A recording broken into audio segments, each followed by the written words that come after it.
The Holy Book, Sefer Kav Hayashar, episode 98. At the onset of creation, the Holy One, blessed is He, saw that the world could not survive on the basis of strict judgment. So what did the Holy One, blessed is He, do?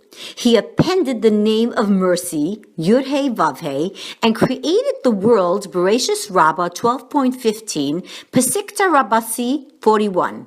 Thus it states, in the beginning God, Elohim, created, Bereshis 1.1, that is with the strict judgment, because the name Elohim indicates the attribute of judgment.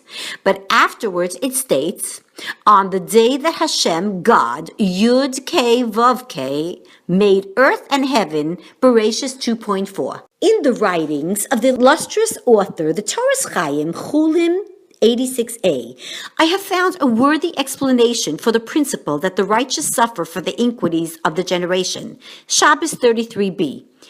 He writes that the attribute of judgment would really like to destroy the world whenever people fail to fulfill the will of the Master of the universe. But the Holy One, blessed is He, in His abundant mercy, takes pity on His handiwork. That is, after all, the reason that He adjoins the attribute of mercy, that is the name Yud-He Vav-He, to the attribute of judgment. However, the attribute of judgment continues to complain and demands that the Holy One, blessed is He, should execute judgment upon the world. So what does the Holy One do?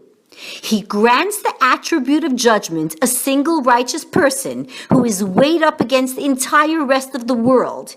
In this way, Hashem silences the attribute of judgment and saves the world. But just as soon as one righteous individual dies, another one is born. In keeping with the verse, the sun shines and the sun sets.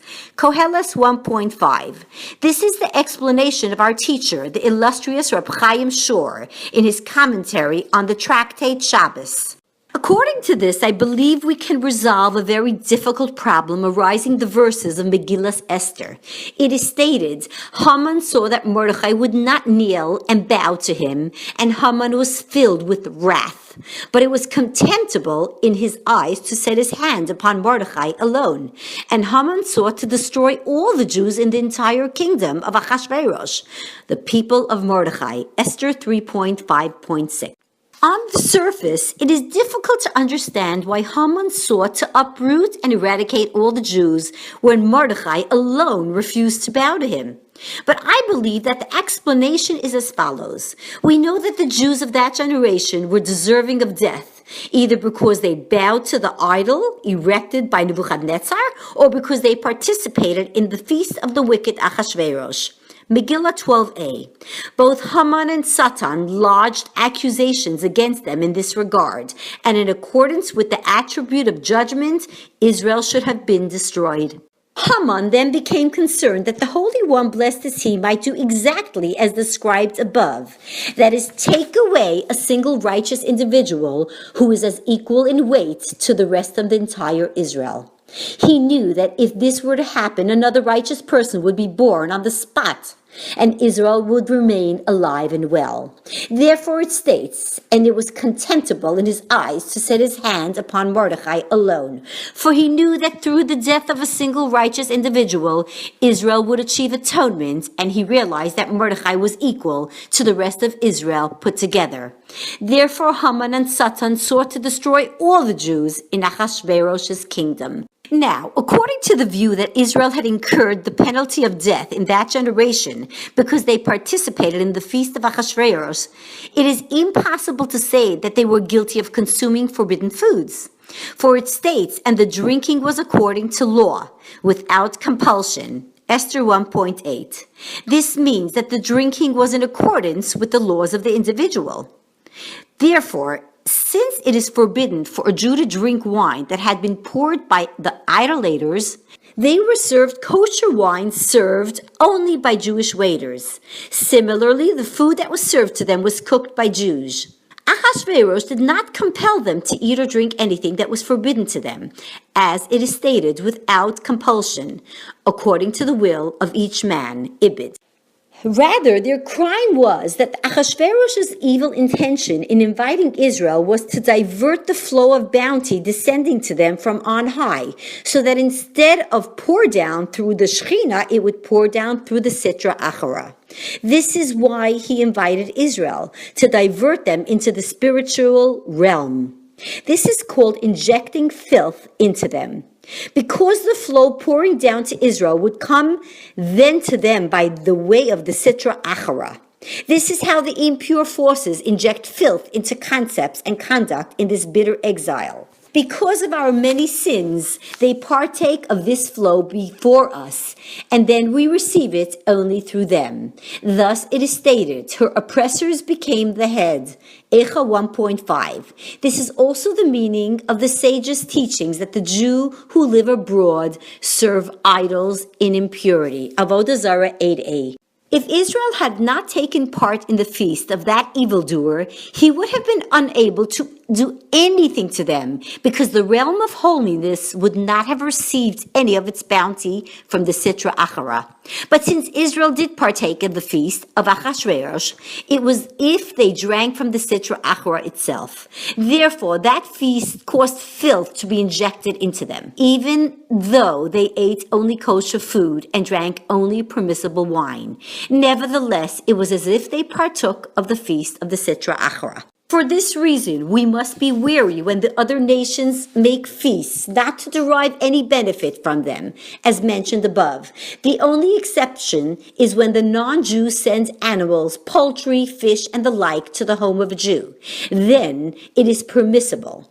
But it is forbidden for a Jew to eat in the home of a non-Jew, even if he consumes only kosher food and drinks only kosher wine. Whoever is lax about this commits a grievous sin and incurs severe punishments. Moreover, the Shekhinah cries profusely over such people. The proof is that it was on account of this sin that Israel was considered deserving of death in the days of Haman and Achashverosh. That is why Mordechai alone refused to benefit from the feast of that evildoer in order that his merit of all Israel would be saved. But even so, the attribute of judgment wished to strike against all the Jews of that generation. For just as Haman said to Moshe, I will consume them in a moment, Bamidbar 16.21. And I will make you into a great nation in their stead, Shemos 33.10. So too, the attribute of judgment wished to multiply Mordechai's seed like the sand of the sea in Israel's stead. But Mordechai nullified the decree with his prayer, just as Moshe Rabbeinu had nullified the decree against the Jews in his day with his prayer. This is the meaning of the verse, and Mordechai knew, Esther 4.1. That is, he knew the essence of the matter, that the decree had been issued on account of the great harm they had done to the Shekhinah, and when they benefited from the feast of that evildoer. Therefore it states, and Mordechai donned sackcloth and ashes, and cried out with a great and bitter cry.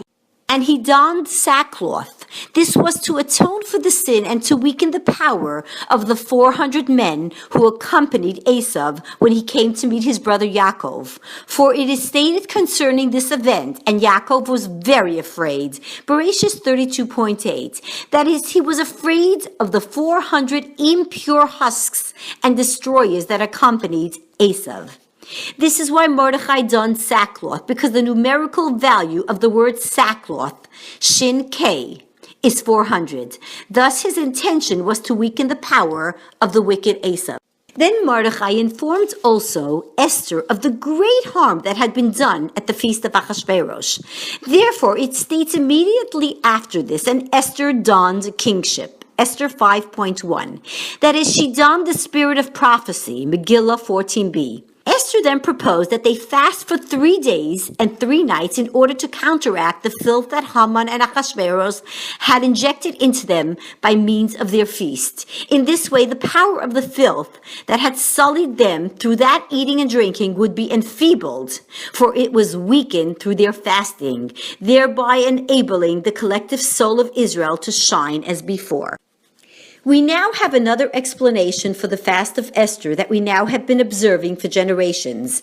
Accordingly, every individual should reflect and pray on this day that if anything has clung to us during this bitter exile, in which we are sometimes forced to dine with members of the other nations, as we all guarantors for one another, Sanhedrin 27b, that the merit of Mordechai and Esther should stand by us, for they are the ones who enacted this feast, decreeing that we fast on the 13th of Adar in order to weaken the effects of the Israel's dining with members of other nations.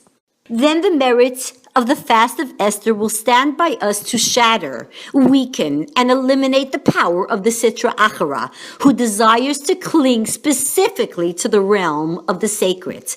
But by means of the fast, Israel is purified and cleansed of this great blemish. And if a person declines to benefit from others at all, and especially not from the other nations, concerning him was it stated, when you consume the toil of your hands, you are fortunate, and it will be well with you. Tehillim 128b.